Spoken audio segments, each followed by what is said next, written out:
In this video, we're going to show how to create vector files for laser cutting. And for many people, as you can see here, it's easier to actually draw your file out and then do a scan of it or take a photo of it and import it into Illustrator and then draw your vector lines around the drawing. So what you do is you take your drawing and put it on a layer in Illustrator and then lock that layer so that you don't accidentally grab the drawing as you're drawing your vector lines. Many people dim the image to 50% so it's easier to see while they're drawing the vector lines, as you can see here. And then using Bezier curves and Illustrator or another similar program, what you'll do is you will go around your entire drawing, and everywhere where you want it to cut, you'll be drawing a single line. What the line does in the laser machine is it designates a cut path. So it really doesn't matter what color it is. Eventually we will give it the color, designate it the color that we want for the laser, for whatever material we're using. The way that the laser works is it sees a color as a cut, or it sees it in terms of power and speed. So for each color you'll designate a power and a speed for the laser machine to run depending on whatever material you're using. So wood, for example, would be cut at a different power and speed than acrylic. So once you've created your drawing, you want to go through and make sure that your line is clean. You want to connect your lines and connect them together. Create a single path as much as possible here. You also want to be careful of areas like this. You can see what we're doing is cleaning up to make sure that we don't have holes that are too small, holes that are too close to the edge. They're going to cause the pieces to break off, corner pieces that are too sharp and will cause a poor cut or a difficult cut.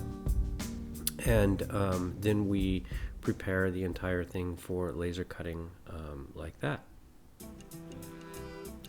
So these are cleaning up quite nicely. You're going to have to go around the entire thing. While this seems a little bit tedious, this entire process goes rather quickly. I think that this entire file was completed and ready for laser cutting in about an hour's time. Of course, this is with someone that's a little experienced, but still, very quickly you can learn to clean up a file like this. Once you think you've got your file all ready, and you've got all your lines nice and neat, and you don't have any double lines, then we're ready to take it over to the laser machine where the magic happens. And this is where you can see what you've done in Illustrator turns into a physical product or a physical thing. So here's the laser machine, and we're getting it ready. One of the first things that we'll do inside the laser machine, once we've got it, the design imported, is to go ahead and cut the design in paper rather than on your final substrate, just to make sure that our cuts look good and our lines are clean. Then we will go and cut out a square or an oval or whatever the shape is that we're placing in, and put it exactly inside the cut of the paper that we've made.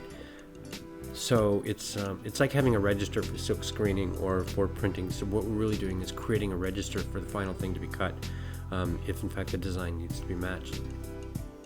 Here we begin our laser cutting. It's cutting out the design now. You're not seeing the print that's underneath it. This is actually a print on masonite, but you're not seeing the print underneath it because we've got a mask on. Later on we'll remove the mask. What the mask does is keeps it from getting burned or smoky on the areas where the cuts are. Here we're pulling the print. Once again, it's on masonite out of the machine, and pulling out the pieces that might be stuck in some little holes, and then of course we'll peel off of the mask here. Once the mask is all peeled off, then you have a final product, and that is how it all comes together with the laser machine. Here in just a second, there you are. There's your final product.